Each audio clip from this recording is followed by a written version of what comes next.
Welcome to vision 5 TV. Anchor Shyamala ఇప్పుడు silent అయిపోయింది. ఎన్నికల ముందు సిద్ధం అంటూ వైసీపీ కోసం బాగానే పనిచేసింది. ఈ క్రమంలో ఆమె టీడీపీ కూటమి గురించి, జనసేన గురించి రకరకాల విమర్శలు చేసింది. గుంటనక్క అంటూ పిచ్చి పిచ్చి కథలు చెప్పుకొచ్చింది. ఆమె ఓవర్ యాక్షన్ మీద సోషల్ మీడియాలోనూ బాగానే ట్రోలింగ్ అయింది.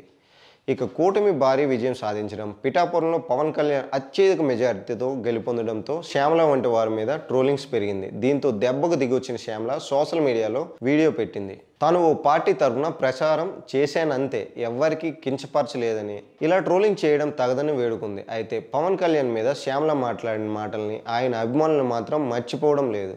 అసలు పవన్ కళ్యాణ్ ఇంతవరకు ఎవరికి సాయం చేయలేదని, సాయం చేసినట్టుగా తాను ఎప్పుడూ చూడలేదంటూ చెప్పిన మాటలు ఈ మధ్య బాగా ట్రెండ్ అయ్యాయి. నాడు శ్యామల మాట్లాడిన మాటలకు నటుడు సమీర్ గట్టిగా కౌంటర్లు ఇచ్చాడు. సమీర్ మాట్లాడిన మాటల్ని ఇప్పుడు పవన్ కళ్యాణ్ ఫ్యాన్స్ బాగానే ట్రెండ్ చేస్తున్నారు.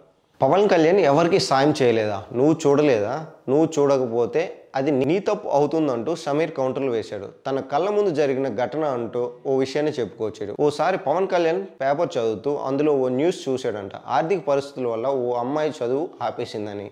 ఆ వార్త చూసిన వెంటనే తన మేనేజర్ని పిలిచి వివరాలు కనుక్కోమన్నాడంట పవన్ కళ్యాణ్.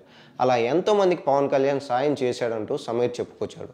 ప్రస్తుతం ఈ వీడియో నెట్టింట్లో ఎక్కువగా ట్రెండ్ అవుతుంది. ఇక పవన్ కళ్యాణ్ సినిమాలపై తక్కువ ఫోకస్ పెట్టాలని నిర్ణయించుకున్న సంగతి తెలిసిందే.